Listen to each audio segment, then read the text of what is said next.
Nous allons justement rester sur cette matière électorale pour évoquer justement ce que voudraient les consensus avec les partis politiques, comme M. Mouchagalouche venait de le dire tantôt. La logique voudrait à ce que celui qui a eu le plus des députés provinciaux puisse s'arroger soit le sénatorial ou encore l'Assemblée provinciale. Comment ça se passe exactement au sein des partis politiques? Le cas échéant du Sud Kivu semble poser problème au sein de l'Union sacrée. On en parle justement avec M. Armand Mokoulou, analyste politique et communicateur de l'Union sacrée. Bonsoir et bienvenue à vous. Bonsoir Madame Arlette. C'est un réel plaisir de vous recevoir aujourd'hui. Très ravi, très content d'être encore ici sur ces plateaux. Réellement, qu'est-ce qui se passe avec les partis politiques? Il y a un réel problème de compromis apparemment. Bon, il va falloir d'abord rappeler à l'opinion nationale et internationale, tous ceux qui nous suivent en ces moments, qu'il y a eu déjà un compromis au niveau de l'Union sacrée, des orientations claires qui ont été dictées par la haute autorité politique de l'Union sacrée de la nation, son Excellence Félix Tshisekedi. Vous allez vous rappeler même lors de sa dernière communication aux médias, le chef de l'État avait insisté là-dessus, justement, pour éviter qu'il y ait une sorte de frustration, pour éviter des cas de turbulence, pour corriger en fait les erreurs du passé, comme le chef de l'État l'avait même précisé lui-même. Et donc, nous sommes au niveau d'un compromis qui a été déjà pris, qui a été déjà presque fini au niveau de l'Union sacrée de la nation, où tout a été défini clairement que le regroupement politique ayant plus des élus au niveau de la province, donc plus des élus députés provinciaux dans une province ou dans une circonscription provinciale donnée, les cas de toute l'étendue du territoire national pour le Sud Kivu, donc le regroupement politique ou sinon la formation politique qui aura plus de députés provinciaux va occuper objectivement, automatiquement, à travers ces consensus, à travers ces compromis qui a été déjà pris, va occuper le gouvernorat, donc aura la tête de la province. Et ainsi de suite. La formation politique ou sinon le parti politique ou les regroupements politiques qui sera la deuxième force dans une province occupera la présidence de l'Assemblée provinciale de cette province. Et le troisième qui viendra après, dans la troisième force politique, ira pour au niveau du vice-gouvernorat. Okay. Donc le vice-gouverneur. Okay. Et donc tout a été déjà bien défini, clairement. On ne comprend pas. Ailleurs, ça se passe quand même bien, il y a une évolution significative. Mais au niveau du Sud Kivu, on voit un Vital Kamerhe qui est déjà habitué à des sales coups, qui est déjà habitué à créer des troubles, par-ci, par-là. D'abord, c'était commencé avec son histoire-là des PCR, où on s'était dit que ce n'était pas normal. On avait une formation politique avec un système déjà imposé par le président de la République qui s'appelait Union sacrée de la nation, qui avait mouillé les maillots, avait bien travaillé avec l'incarnation du pouvoir du chef, lui-même le président Tshisekedi, et nous sommes allés aux élections. L'Union sacrée a donné un bon résultat escompté au chef de l'État, avec un directoire de sa campagne électorale aussi qui était bien défini. Et donc, ce n'était pas important que nous puissions encore vivre des dédoublements des systèmes politiques, des dédoublements des sous-systèmes dans un grand système qui s'appelait Union sacrée de la nation. Mais je crois que on quitte là, on évolue, malgré les compromis. Vital Kamerhe qui accentue, qui continue avec des machinations, qui continue avec des histoires qui n'ont rien à voir avec les compromis qui a été déjà pris. Et donc, au jour d'aujourd'hui, nous pouvons dire clairement, nettement, que le sommaire des troubles, en ce qui concerne les élections au niveau du Sud Kivu, c'est M. Vital Kamerhe. Parce que lui ne veut pas obéir à la haute autorité de l'Union sacrée de la nation, le président de la République. Mais on est, je dirais, dans un format où l'on voudrait que les gens obéissent à tout, apparemment. Est-ce que, en tant que membre de l'Union sacrée, n'a-t-il pas le droit de penser autrement? Bon. La vraie question, c'est est-ce que, au regard des compromis, si vous estimez qu'il agit autrement, n'est-ce peut-être pas parce qu'il a une autre approche que vous ne voulez pas voir? Non, madame. Vous savez, il faut d'abord commencer par être organisé dans une structure. L'Union sacrée est très bien organisée. Quand il y avait de conciliabules, quand il y avait des pourparlers, pour arriver à ces compromis-là, je pense que Vital Kamerhe n'était pas à l'étranger, il était ici. Il y participait. Il était dans tous ces laboratoires qui fonctionnaient pour mettre en place cette machine pouvant appuyer les institutions au niveau de l'Union sacrée de la Nation, parce qu'il faut le rappeler ici que l'Union sacrée de la Nation est majoritaire. Et donc, ce sont les ambitions. Mais il faudrait maintenant savoir comment tailler ces ambitions. Parce que si vous dépassez la borne ou la limite qui a été déjà taillée, organisée au niveau d'une plateforme bien définie comme l'Union sacrée de la Nation, nous allons appeler ça comme de la rébellion. La rébellion, pourquoi? Parce que nous savons bien qu'au niveau du Sud Kivu, AFDCA, c'est le regroupement politique ayant plus de députés provinciaux.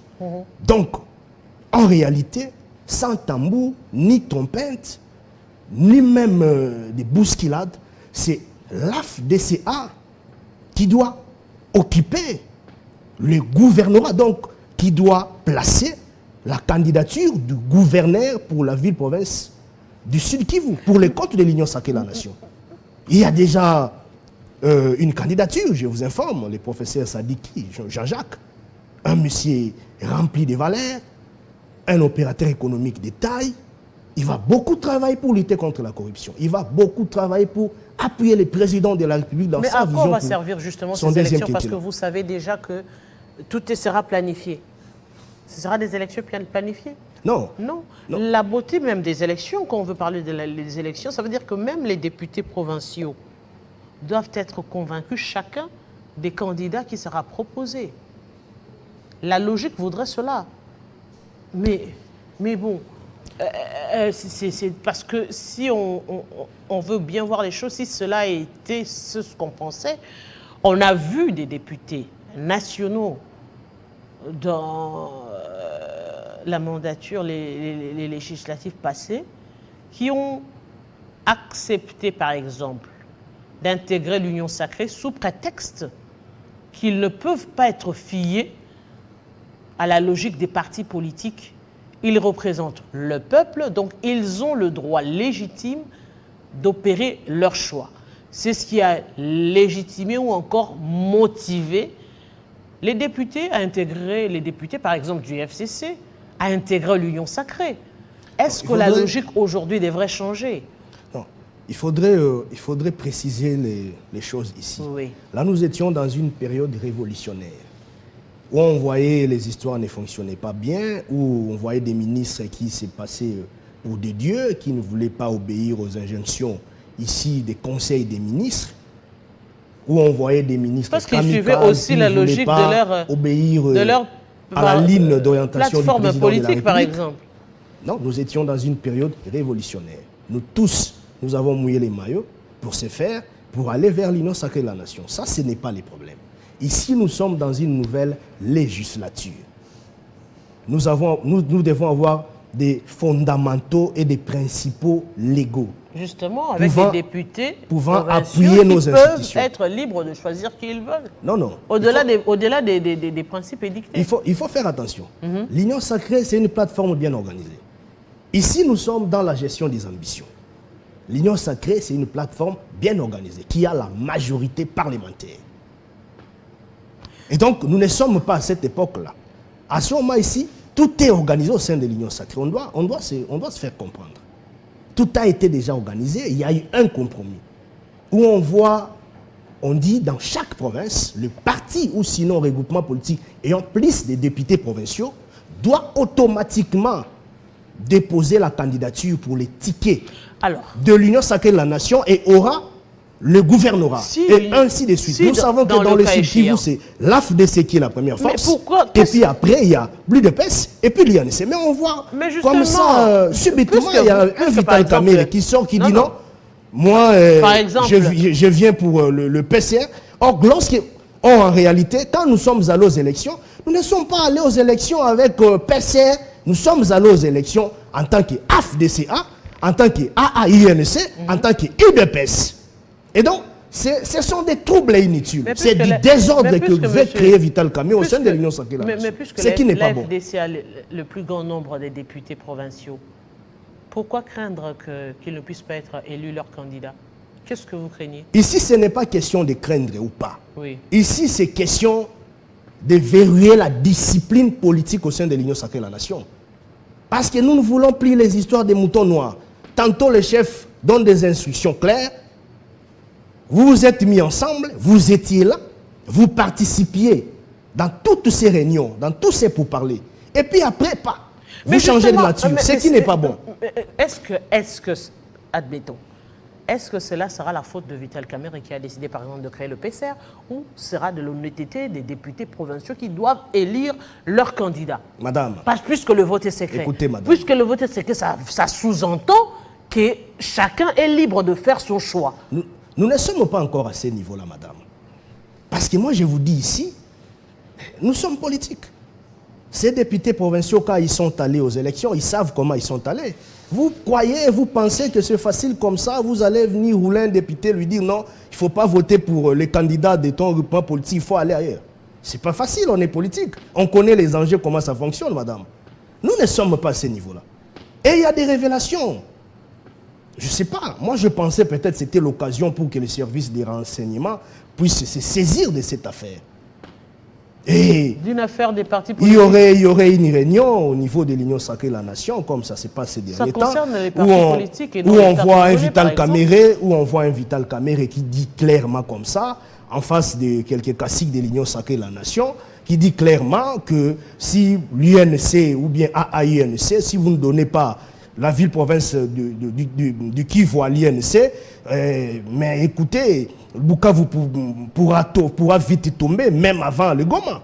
Et donc, ce sont des déclarations aussi attentatoires que, par exemple, moi, comme politique, je souhaiterais que le service des renseignements puisse se saisir de ces propos attentatoires. Mais parlons-en ce n'est pas bon. Ou le ministre de l'Intérieur pouvait en réalité déjà voir clair sur ça. Quand Vital Kamerhe dit ça, nous savons comment est-ce que Vital Kamerhe a des liaisons, a des acquaintances avec l'autre côté, les Rwandais. On l'a vu ici récemment dans une fête où il est allé même déposer des vaches comme ça. Il a offert des vaches à une fête de James Kabarebe. Nous savons qui est James Kabarebe. Quand vous voyez encore son petit frère Didier Kamerhe qui vient de faire encore des révélations, qui dit que le matin, on parle autre chose, mais le soir, il y a des gens qui soutiennent le M23, qui sont de l'autre côté, qui soutiennent les officiels rwandais. Revenons ça nous envoie à réfléchir. Revenons sur la thématique. Ça fait froid au dos lorsque nous écoutons des propos aussi attentatoires comme ça provenant d'une haute personnalité comme Vital Kamerhe. Lorsque l'on parle des élections, aujourd'hui, lançons également que face aux enjeux politiques, l'Union sacrée ne semble pas être unie dans l'unité comme on le pensait. Prenons la question, par exemple, du Sénat. Aujourd'hui, on sent qu'il y a, je ne dirais pas une crise, mais bon, une situation assez difficile à comprendre, alors que l'on se dit, oui, ce sont les membres en majorité de l'Union sacrée qui composent le Sénat. Madame Arlette, il faudrait comprendre une chose. Lorsque nous vivons dans cette vie, chacun a sa façon de voir les choses. Mais nous devons nous focaliser dans les textes légaux qui régissent le Sénat. Si vous allez dans l'article 12 du règlement intérieur du Sénat, il est tout à fait clair que le président sortant avec tout son bureau, donc le président Bahati Lukwebo, l'honorable Bahati Lukwebo avec tout son bureau, dont M. Sangouma, parce que jusque-là, nous devons le rappeler que M. Sangouma fait partie du bureau Batu Lukwebo. Ils vont passer à la remise et reprise avec le bureau provisoire après qu'il y ait élection au niveau du Sénat. Parce que les bureaux provisoires, c'est d'office le bureau d'âge. Mais nous ne sommes pas encore là. Ce sont des agitations. Et là, sur le règlement intérieur du Sénat, le fait de déposer la démission ne veut pas dire que le bureau du Sénat tombe. Non. Le dépôt de la démission, c'est un acte juridique volontaire. Pour ne pas aller dans le cumul des fonctions. Mais le fonctionnement du Sénat continue dans sa régularité effective. Ce sont des choses différentes. Et donc, il est tout à fait clair. Qu'est-ce que vous reprochez à M. Sangouma, justement? Nous nous reprochons rien du tout à M. Sangouma. Nous allons juste lui demander de revenir aux normes institutionnelles. Quand vous voyez déjà un monsieur comme Guy Luando, un conflictuel de nature, partout où il va, il crée des conflits. Même là-bas, là où il est dans son ministère, là, il n'a rien foutu. Parmi les incompétents ministres de ces gouvernements, on peut citer aussi Guy Luando. Il n'a rien foutu là-bas, ces jeunes-là. Mais il est toujours dans des guerres, il est toujours dans des conflits, tantôt dans des coups sales. Et c'est Guy Luando qui soutient M. Sangouma. Il met même des billets pour acheter quelques badauds, les faire entrer ça sont des allégations. Dans l'enceinte du palais du peuple, comme si c'était des administratifs. Or, c'était des faux administratifs. Ils sont allés là, ils ont chanté avec les rameaux, consorts, ainsi de suite. Et à la fin, M. Sangouma est allé dans son bureau. Il n'est pas entré dans le bureau du président du Sénat. Et donc, moi, je pense que nous devons éviter tout cela. Le bureau du Sénat actuel continue à respecter scrupuleusement, j'allais dire, les règlements intérieurs du Sénat, parce que ce bureau est dans ses prérogatives. Et donc, le bureau professeur Modeste Batu Lukwebo n'est pas sorti en dehors du règlement intérieur du Sénat. Ils sont respectueux du règlement intérieur du Sénat. Et donc, il faudrait qu'il y ait d'abord élection du sénateur, encore qu'il faudrait que ce bureau d'âge qui sera d'office, le bureau provisoire, fera remise et reprise avec les bureaux Batu Lukwebo. Mais encore une tout cela, ce sont des turbulences. problématique qui va s'ajouter. Tantôt, on voit des gens. De l'autre côté, c'était M. Mbosso qui voulait à tout prix combattre Bati en envoyant des gens salir l'image de Bati. Pendant que nous savons Bati au niveau du Sénat a travaillé conséquemment. Il a amélioré même le barème salarial des administratifs. Le syndicat l'a dit à des reprises. S'il vous plaît. Il a doté des locaux au Sénat. Il a trouvé des solutions pour ces problèmes de NI. Il a rajeuni les Sénats. Apparemment, vous avez un problème avec les individus, parce que vous ne citez les individus. Le réel problème aujourd'hui, c'est justement permettre au bureau de continuer d'assurer les affaires. Parce qu'on se dit, il y a une autre problématique qui va s'ajouter, par exemple, au cas où le 15 mars ici, le même Sénat continue. Là encore, ça deviendra un autre problème. Madame, si on se pose la question, pourquoi au niveau du gouvernement, ça n'a pas posé un problème? Et ça vient poser un problème au niveau du Sénat. Je ne suis pas dans cette hypothèse. Je voulais juste vous faire voir que ici, c'est question de la mauvaise foi. C'est question des gens qui se sont réunis tous. C'est maintenant tout le monde qui fait maintenant un front contre Batu Lukwebo. Or, nous savons que Bati, ce n'est pas n'importe qui dans ces pays. Quand Bati fut informateur, lorsque beaucoup de gens combattaient même l'avènement de l'Union sacrée, nous le savons, des hypocrites qui ne voulaient même pas croire à l'avènement de l'Union sacrée, à la mise en place de l'Union sacrée. Bati était les moteurs. Bati était venu avec une majorité pouvant appuyer les chefs. Il a prouvé à suffisance son honnêteté, sa simplicité, sa modestie. Il est resté sérieux, droit dans ses bottes. Et toujours le chef, derrière le chef de l'État. Merci beaucoup.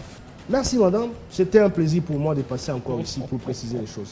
Et les téléspectateurs, nous sommes arrivés à la fin de ce Kinshasa Direct. Et oui, dans quelques instants, ce sera la grande édition du journal de Nathalie Yoko. Et avec nous, on se retrouve très prochainement avec le même plaisir.